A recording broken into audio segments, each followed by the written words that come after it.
اعوذ باللہ من الشیطان الرجیم بسم اللہ الرحمن الرحیم اللہم صلی علی سیدنا و مولانا محمد وعلی آل سیدنا و مولانا محمد وبارک وسلم۔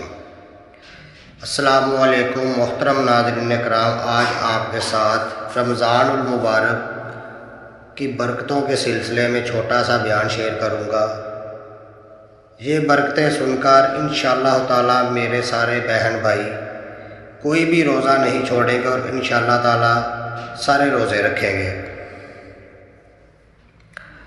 تو حضرت ابو ہریرہ سے مروی ہے کہ حضرت صلی اللہ علیہ وآلہ وسلم آپ نے ارشاد فرمایا کہ جب رمضان کا مہینہ داخل ہوتا ہے تو آسمانوں کے دروازے، اور ایک روایت میں ہے جنت کے دروازے، اور ایک روایت میں آتا ہے رحمت کے دروازے کھول دیے جاتے ہیں اور جہنم کے دروازے بند کر دیے جاتے ہیں اور شیطانوں کو زنجیریں پہنا دی جاتی ہیں۔ ناظرین، حضرت سہیل بن سعد رضی اللہ تعالیٰ عنہ حضرت محمد صلی اللہ علیہ وآلہ وسلم کا ارشاد نقل فرماتے ہیں کہ جنت کے 8 دروازے ہیں، ان میں سے ایک دروازے کا نام ریان نامی ہے، جس میں سے صرف روزہ دار جنت میں داخل ہوں گے۔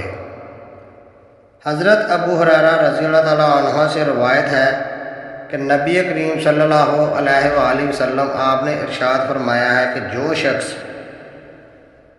ایمان اور طلب ثواب کی نیت سے روزہ رکھے گا تو اس کے پچھلے گناہ بخش دیے جائیں گے۔ اسی طرح جو شخص شب قدر میں ایمان و احتساب کے ساتھ مشغول عبادت رہے، اس کے بھی پچھلے گناہ معاف کر دیے جائیں گے۔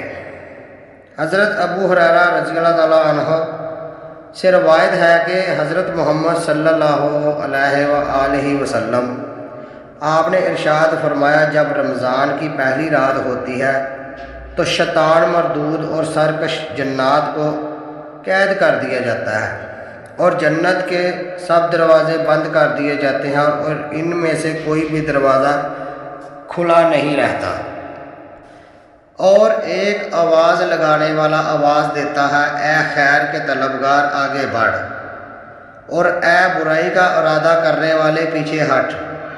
اور اللہ تعالیٰ کے ہاں رمضان المبارک میں بہت سے لوگ جہنم سے آزاد ہوتے ہیں، اور یہ معاملہ ہر رمضان المبارک کی ہر رات کو ہوتا ہے۔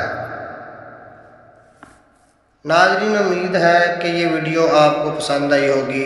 مزید ایسی اسلامک ویڈیو دیکھنے کے لیے میرا چینل نور المدینہ کو لائک اور سبسکرائب ضرور کریں اور اس ویڈیو کو آگے ضرور شیئر کریں۔ اسلام کی بات پھیلانا ہمارے نبی کریم صلی اللہ علیہ وآلہ وسلم کی سنت مبارکہ ہے۔ اگر آپ اس ویڈیو کو فیس بک پر دیکھ رہے ہیں تو فالو ضرور کریں۔ شکریہ، اللہ حافظ۔